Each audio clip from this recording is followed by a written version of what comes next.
fucking windmilling. Yeah, they were just swinging for the fences, weren't they? There was no technical movement in it, like as in combat sports would be. Did we see an infinite number of attacks?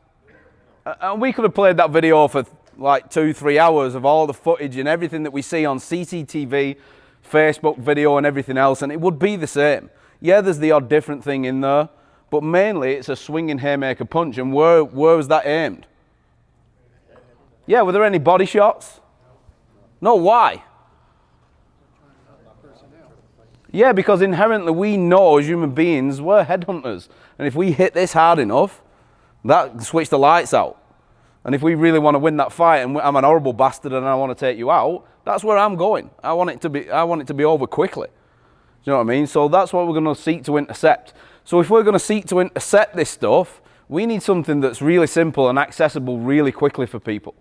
And it brings us on to something called Hicks Law. Now, you've probably thought and heard like coach talk about Hicks Law before. Those of you that haven't, like, I'm going to give it you in its simplest terms. I have to. I'm a simple lad from Bolton. I will not get too deep into the science, don't worry. Do you know what I mean? But the fastest human response you can have is when you've got one stimulus and one response. Make sense? The fastest human response you can have is when there's one stimulus and one response. The more responses and options that I give a human being, the slower they're going to be on the uptake. The more stimuluses they're faced with, the slower they're going to be on the uptake. Now, whether that's seconds worth or nanoseconds worth, that can mean the difference between being in the fight or being out of the fight, being unconscious or dead. Make sense? And if we think about traditionally how we've taught self-defense in the past, and a lot of martial arts systems have taught self-defense in the past, we kind of set people up to fail with the amount of options that we give them to deal with certain stimulus.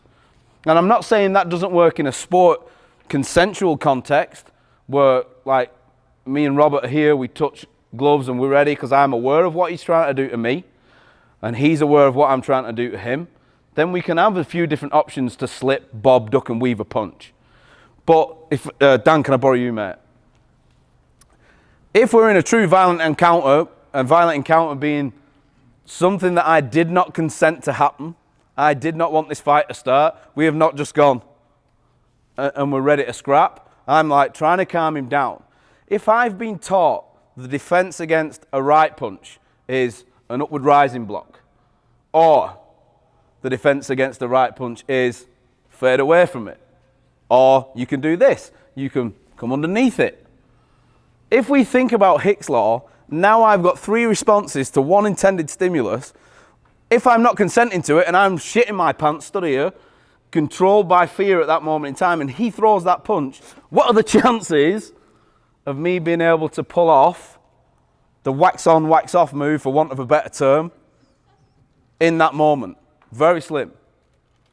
Do you know what I mean? Or I'm saying like the defense against the tackle is this, or you could do this, or you can sprawl. And we give so many options to people that we can kind of mess them up in that moment when really we start ending up bypassing what they want to do naturally anyway, and we don't think about start or flinch. Make sense? Then we've got to think about the biomechanics of it all as well, linking in back to what Danny was talking about. If you watch my body, not the end result, the same biomechanical shifts have got to happen for this to get initiated. So we would look at violent haymaker. Careful, violent headbutt. Violent tackle. For the LEO in the room, gun grab.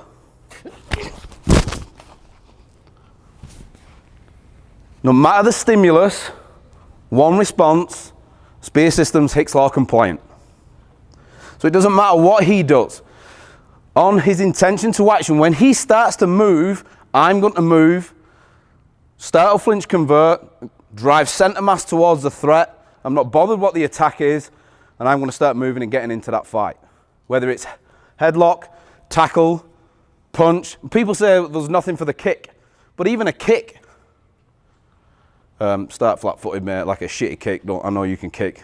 So even if I'm here and it's a kick, now I might eat a little bit of that, but not much. I'm just going to go straight through them.